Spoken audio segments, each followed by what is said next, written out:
presenter is Professor Jefferson-Jones, who is going to be speaking about criminal law and inequity, and her take on it is part of a larger project, correct? Yep, Okay. and I'll tell you all about that project. Wonderful.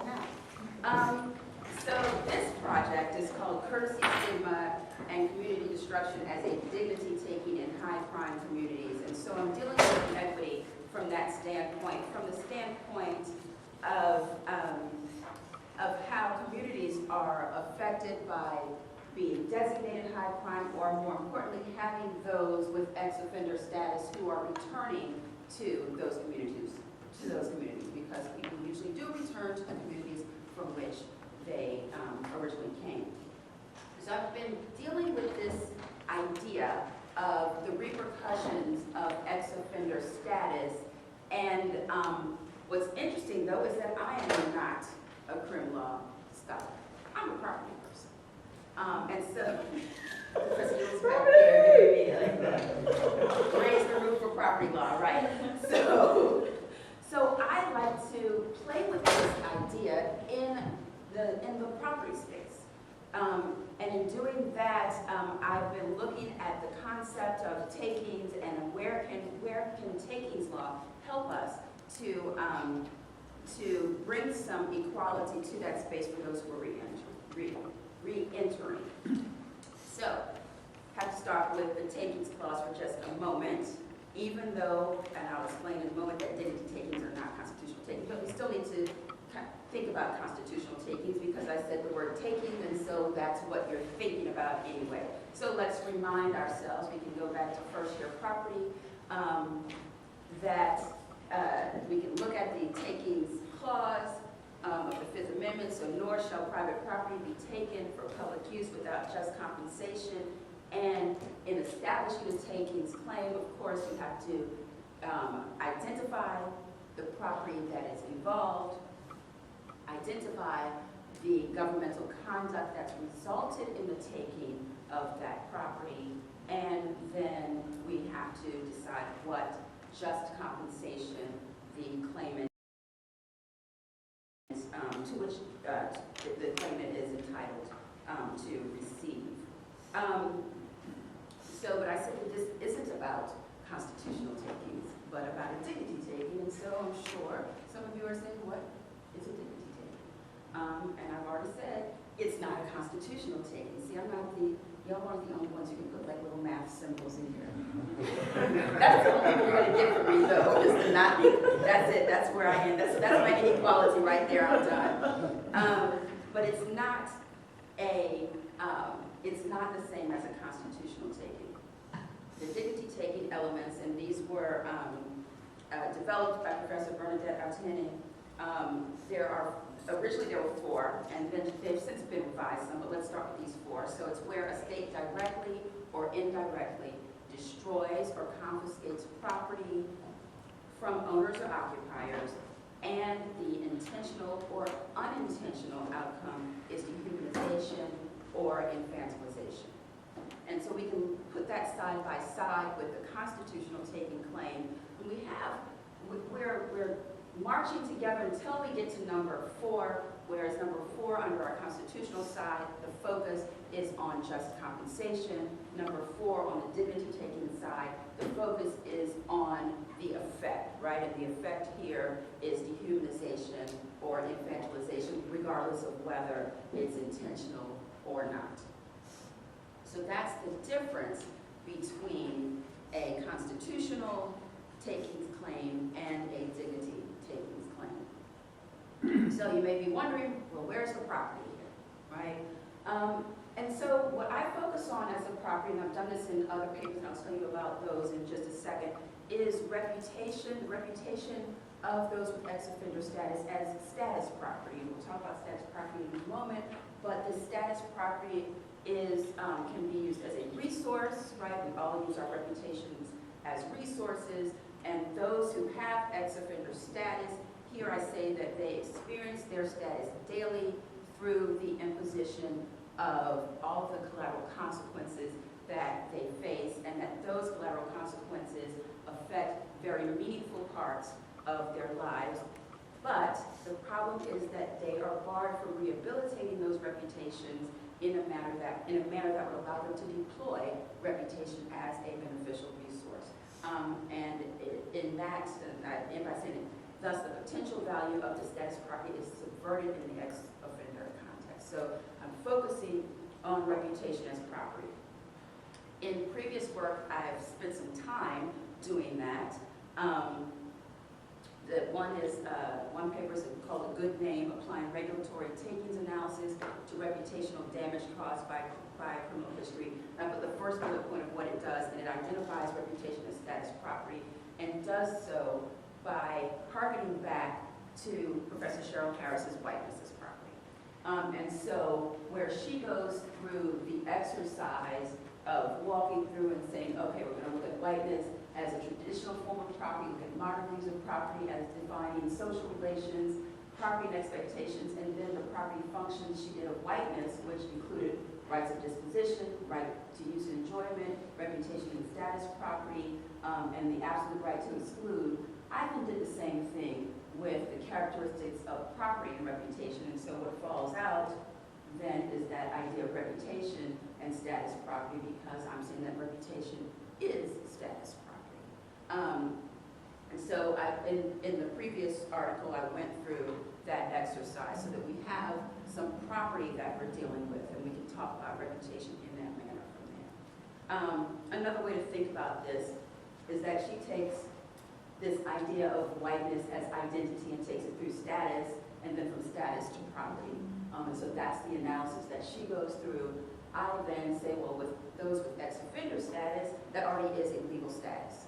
So that's already a status.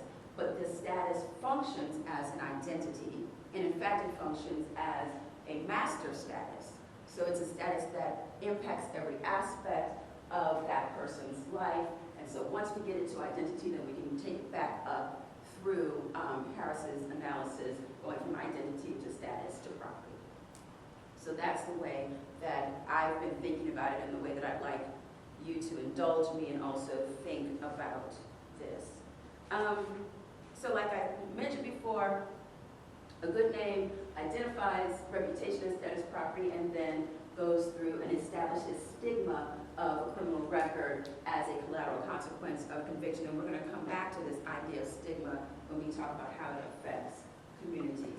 Then I applied, and so I was in the constitutional taking realm, and I applied regulatory takings analysis to the damage, the reputational damage that's suffered by those with ex-offender status.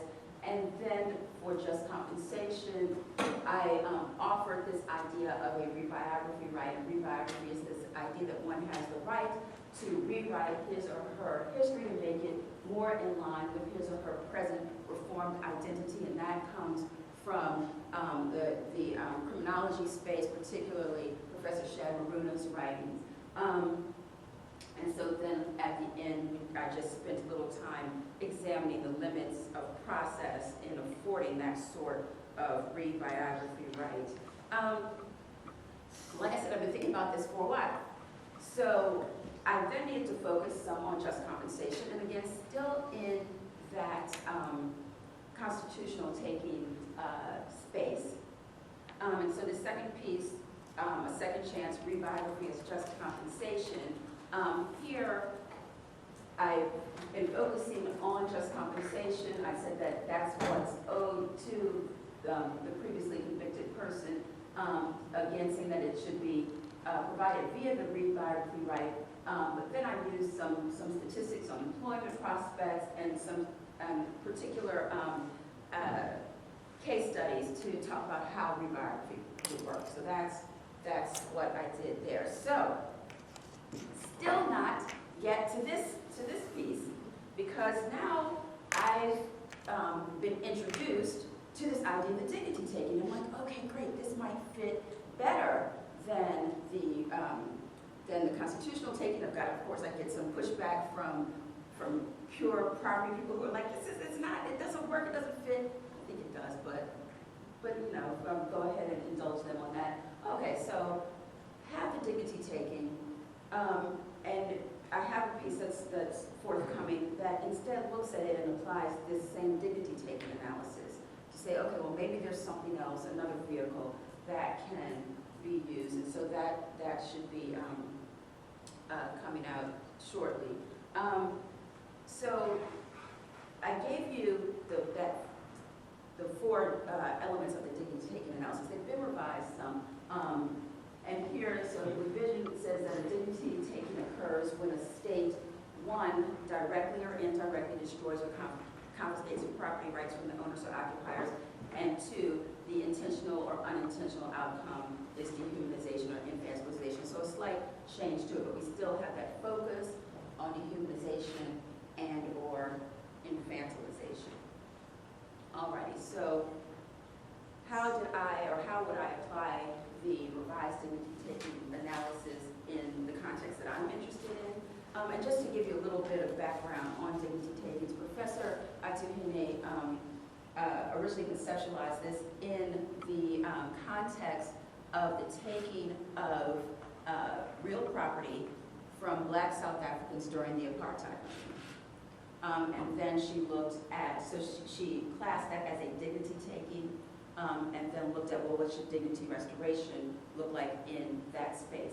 Others have then, there's been two waves, I would say two waves of scholarship that has subsequently flown from her work.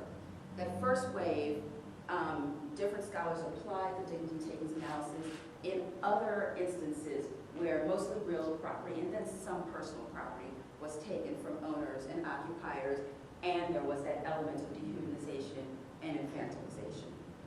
So with those folk, they looked at things like the taking of property from Jews during the Holocaust by France and the Netherlands in particular, the taking of Bedouin land by Israel, and so you can see that there are those corollaries there. The second wave of scholarship has focused on property that isn't what we would have thought about with regard to a constitutional takings claim. So not the real property, but community-related property, property that, like my reputational property that I'm focusing on, that's not our usual thoughts with regard to takings. And so the way that I apply these revised dignity-taking elements is, first off, I say the state has both directly and indirectly destroyed the status property of previously convicted persons, and the outcome of that destruction of the status property of previously convicted persons is dehumanization and infantilization. And so we can drill down some on that. The first element, where I say the state has both directly and indirectly destroyed the status property of previously convicted persons, well, how does that come about? Well, we can look at the effects of damaged reputation on individuals with ex-offender status. Some of those effects being things like negative credentialing of those with ex-offender status. Well, what do I mean by that? We live in a society where that is very heavily focused on garnering credentials, right? So you need a license or some proof of your ability to do almost everything. Everything from driving to practicing a profession to showing that you have certain skills. And so here what we have is those whose reputations are reputations that cannot be rehabilitated, and that's what we see in this space. Well, then what they have is a negative credential. And so instead of showing that they are prepared or to do a certain task, it shows that they are not. And in these cases, usually will never be able to do certain tasks, which in this situation we say is re-entering society and becoming full members thereof. So we have negative credentialing. And then we can also look at this as the previously convicted as being deep property of the beneficial use of reputation. So in other words, they don't have that use that we talked about with regard to property as being something that one deploys beneficially, but instead they've been deep property of that beneficial use. And so they have the loss of their use of reputational property and the loss of expectations with regard to any rehabilitation of that reputation that they might have exercised can also look at reputation and status as defining social relations and admitting the owner to civic and societal privileges. So if we think about reputation in that way, then we can show that element 1 has been met. Element 2 deals with the outcome, right? So dehumanization and infantilization. And so with those, I have to go back and look at the definitions that Professor Azahine has set forth in her discussion of these. So first, with dignity, it's the notion that people have equal worth, which gives them the right to live as autonomous beings, not under the authority of another. So that's our definition of dignity. Dehumanization is the failure to recognize an individual's or group's humanity, and then infantilization deals with autonomy, in that it is a deprivation of the autonomy of that person, rather than being one that's focused on a lack of human worth. So it deals with the lack of autonomy. So with regard to this second element, we can look at dehumanization, which is the harder one to meet. Infantilization is probably conceptually easier, but with dehumanization, if we look to the collateral consequences that impact one's ability, to obtain life's necessities, such as employment and housing, although we don't in this country have a right to employment or a right to housing. If we then look to international human rights and look at it from that standpoint, we can see where this could fit into dehumanization. But with the dignity taking, it doesn't say that it has to be both. I argue that it is both in this situation, but even if dehumanization fails, infantilization does not fail, because there are a number of collateral consequences that impact autonomy, such as the loss of the right to vote, inability to choose, sometimes in some cases to choose where you will live, because some places are not open to you. So we have issues that are easier to put into the box of infantilization, and then of course any post-release supervision certainly falls under infantilization because of the loss of autonomy in that situation. So even if dehumanization fails, and I'm not at all ready to admit that it does, infantilization does not. But there's more, and that's where we get to where we are now. One of the things that in the paper or one of her papers where she goes through to revise the dignity-taking elements, there's this last little piece that's in there that I really want to focus on, and it says that individuals and communities, and that's my little emphasis there, are deprived of dignity when subject to dehumanization, infantilization, or community destruction. So that's where I am now. I've been dealing with the individual, but now I want to think about what happens to the community. And I think that we can run the community back through those same two elements and find that where reputational damage has been thrust upon the individuals, that the communities also suffer. So here I've said impact of reputational damage, collateral consequences, post-release supervision, and the destabilizing effects of the criminal justice system on communities from which ex-offenders come, into which they return, that's where we can make that move from the individual to the community. And the vehicle would be courtesy stigma. So a courtesy stigma is one that attaches to those who are associated with the person who bears the primary stigma. So with those who have ex-offender status, their families have courtesy stigma, and their communities can also be thought of as having a courtesy stigma, thus that idea of a high crime community, or I like the idea that one scholar put forward of pathological spaces. So these spaces that don't fit into what we consider to be beneficial spaces, but instead they're pathological. So these communities then bear the same stigma as the people who come from them who have the primary stigma.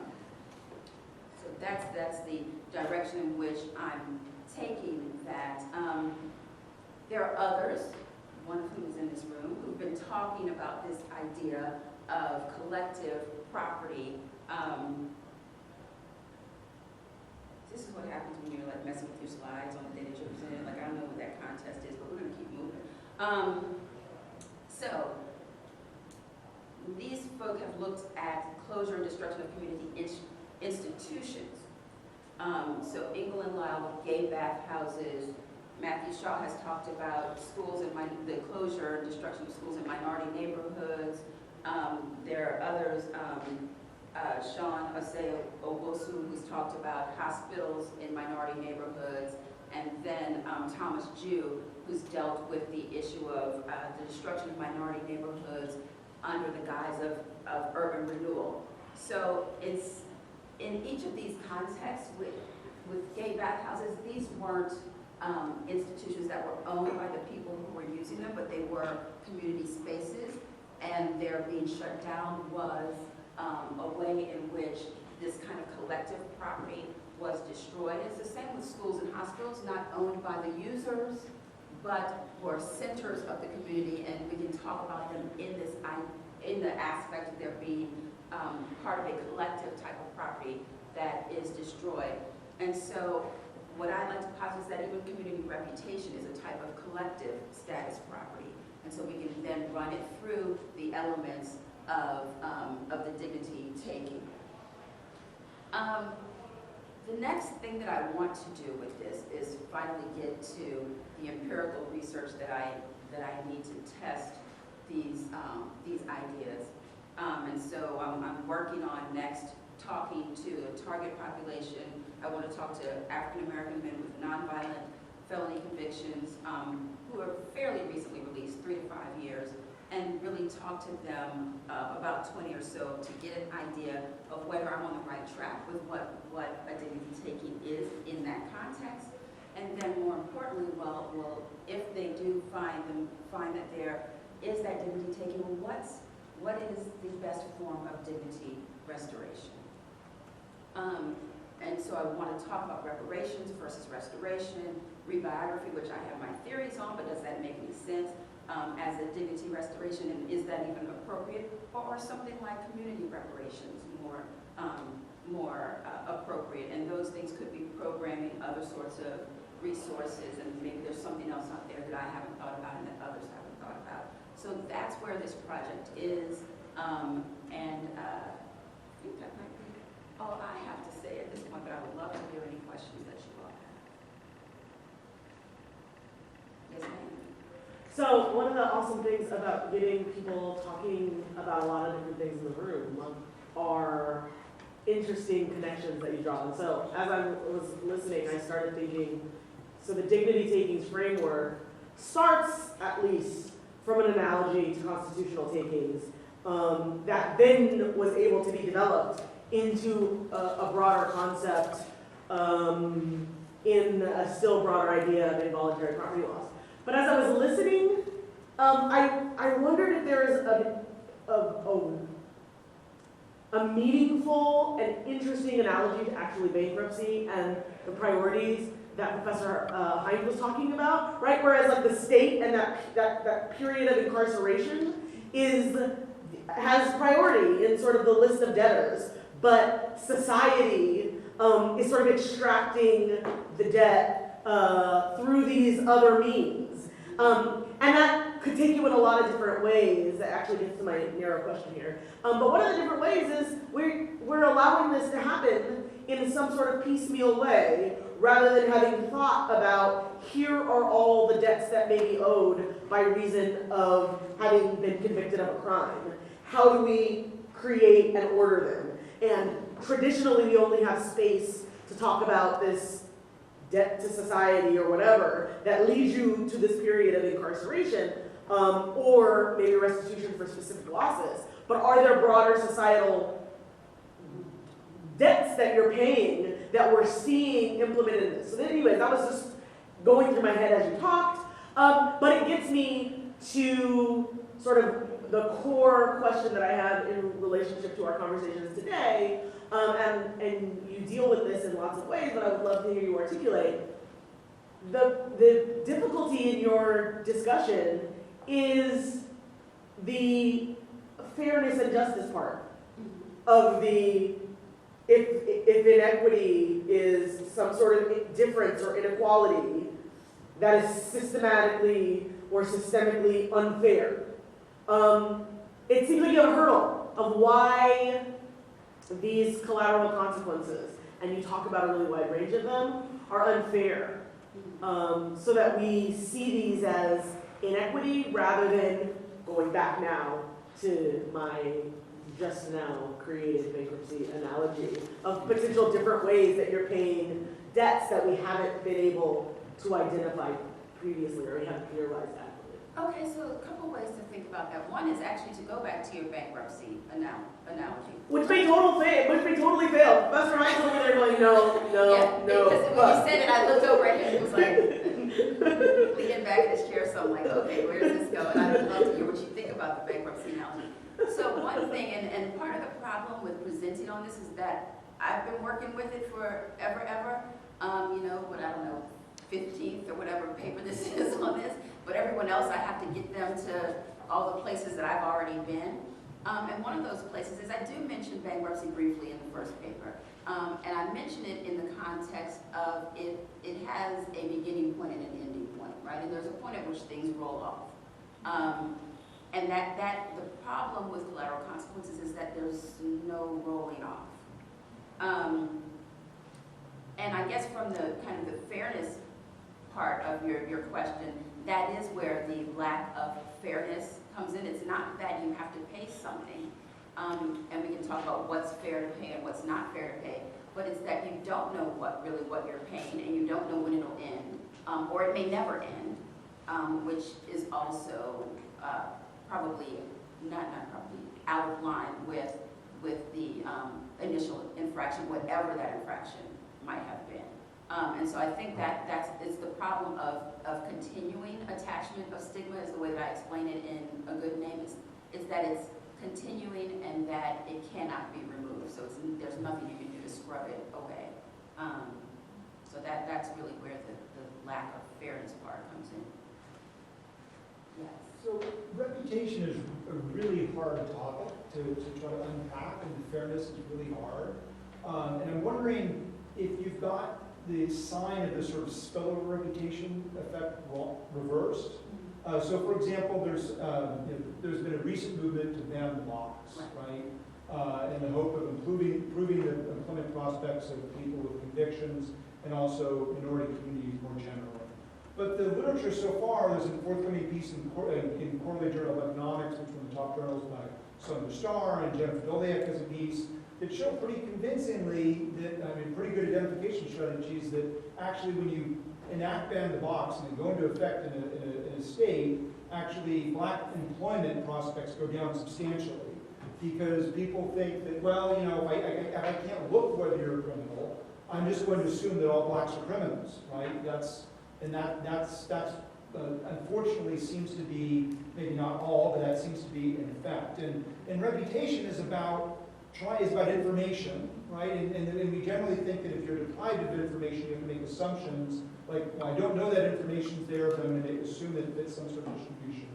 And I'm wondering trying to wrap my head around to what extent I can have an entitlement to my reputation, because my reputation can go down either because I do things that there's bad things that are said about me, or my reputation goes down because good things are said about other people who might otherwise be grouped with me. So if I'm in a law school and the law school starts giving out A+ to some groups of students, but not me, employers are going to view me less favorably, and I'm going to go down. Is the state, if it's a state school, depriving me of some property right by saying good things about my colleagues and not me, or is it only when they say bad things about me and not my colleagues? So I asked you two questions there. One, the sign of the direction, and two, what does it mean to take reputational property? Is it only about saying bad things about you, or is it saying good things about somebody else and not you? So I don't necessarily want to focus on whether it's, I kind of want to change that some. Because it's not a problem for there to be something good said about someone else. And I know that what you're saying is, but if something good is said about someone else, then that necessarily devalues whatever it was that I had. But the question is whether or not you have the opportunity to get whatever that is that those other people have gotten, or to use your reputation in some way that will benefit you. So in this context of the ex-offender, it's not that the rest of society has good things being said about them that is the problem, but it's that they cannot ever find a way to get into that space where they could also have good things said about them. So if Johnny, who hasn't been to prison, decides that he's going to go and get a barbering, get himself together and get a barbering license, take classes or whatever, and Jimmy, who does the same thing in prison, well, Jimmy had certain expectations with regard to what that meant. I'm supposed to be in prison for 5 years, but while I'm in here, I'm going to do these things. I'm going to, behave the way that they want me to, and I'm going to take certain classes, and I'm going to get myself ready to become a meaningful member of society, a contributing member of society when I get back. The problem is not that Johnny, who was out in the world, is also able to do that. The problem is that now this person who when they're released, is not, even though they put in the work, is not able to take advantage of that because the stigma will forever weigh them down. And so that's really the way that I'm thinking about it. Not so much that there's a problem with good things happening to one group, but that the other group doesn't even have the opportunity to get into the game. Does that make any sense at all to you? The way that, maybe I'm not answering your question there, but. Somewhat. And the counter may be that, once I graduate from law school, not being on law review, I can never get into the game of having the stamp of law review on my resume. Similarly, once I've been in prison, that's stamped on there. And it's not clear to me, therefore, that the state is making some sort of taking by stamping law review on some people's resumes and not on other people's resumes. But it's also the we tend not to think of saying good things about people is bad, saying bad things about people is bad, but we're trying to figure out why if it's about sorting quality, or not, or at least things correlated with what people perceive to be quality. Right, well, so then there's the problem with whether or not the correlation is a true correlation, and whether the state is promoting this correlation that is not just detrimental but also untrue. And I think that maybe it's part of that also going along with it. Yeah. No. So I'm actually interested in a sociometric question because I have sociology all day long. You talk about courtesy, stigma, and community destruction. What about a direction, some type of mediating pathway, like community destruction through courtesy stigma, or courtesy stigma through community destruction? I'm really interested in how they play off of each other. The reason I ask this is because there are a variety of communities where this could actually play out. Of course, we're talking about ex-offenders, which we could also be talking about undocumented immigrants in the previous conversation. You could also be talking about LGBT people, and over time, historical context being relevant. And the reason it's somewhat interesting is you also, in the instance of undocumented immigrants, you might have persistence of courtesy stigma, which we may explore here with the issue of ex-offenders, reclamation of stigma, reclamation narratives, reversal of community destruction. So there are a variety of things here. So I just like your thoughts on how does that pathway look between community destruction and courtesy stigma, and which direction do you think it might go? I think that probably the better way for me to have stated it is community destruction through courtesy stigma. For sure, I think that courtesy stigma is the vehicle through which that community destruction is taking place in the offender context. One thing I was wondering about is also how you're defining community. And one thing I thought about, and I know your focus isn't necessarily going to be on people with specific offenses, but thought about people who have sex convictions and who can no longer access social media. There's a recent Colorado case about that. And so, not being able to access that community through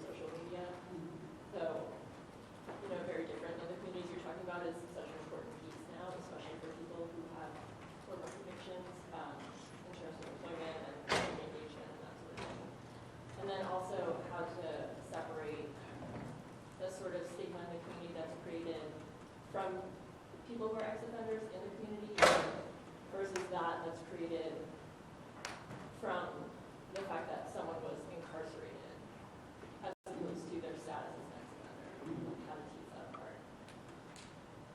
Okay, so the first question with regard to community and the way that I'm defining it in a more traditional sense. So both with regard to neighborhoods, and so neighborhoods being considered high crime because of the people who, either because of the crime stats, but also because of those who live there, and then also communities in a little more, in a broader term. So I may not live in a particular neighborhood, but I may still consider myself a part of the community, especially if it's a racial or racialized or ethnic community, right? So I may have moved out the neighborhood or never been a part of the neighborhood, but still consider myself a part of the community. So I'm thinking of community in that way, not so much in these other spaces, though that's something that I need to think a little bit more about. Give me your second part again. Oh, just kind of teasing apart, because you have this empirical part about looking at, I think, damage to community reputation based on a person who's an ex-offender in that community, and how to kind of separate that from just incarceration, yeah. So I'm looking at ex-offender probably more broadly, not just incarceration, but also having the that status, right, of having been convicted, whether the outcome was a stint in a stint of incarceration or it was just some sort of probation or whatever it might have been. I'm sorry, I lost words. Got it. But just the idea that you have a conviction that then impacts your ability to do other things outside of what was originally part of your original judge-given sentence. Yes, sir. I may have missed this in your presentation, but what is it that you're claiming the state does that hurts or impairs the reputation of the ex-offender? And secondly, analogizing to the public taking, what is the public use that the state gets from this particular act, whatever it may be? Okay, and again, this is part of the problem in talking about this is that I have to spend a whole lot of time on that first paper to get everybody there on it. But so let's do that for a moment. So the first was, what is it that the state does? What's the state action, right? And so what I've looked at in the past is the attachment of stigma and the ongoing attachment as it ends up being affected through collateral consequences which are imposed by various state actors, whether it's administrative agencies that impose those collateral consequences, legislatures which impose them, so then not allowing people to work in certain industries, not allowing those with ex-offender status to vote, those sorts of things, right? Those aren't, the judge doesn't say you're sentenced to 5 years and to not vote for the rest of your life. You're now going to a reverse taking here then, again. Yes. We say the agencies are taking it, but not intentionally. Oh, they're taking it intentionally, but I'm classing it as a regulatory taking that's promulgated by the legislatures and various administrative agencies. So then the second question that you had was the public use. Yes.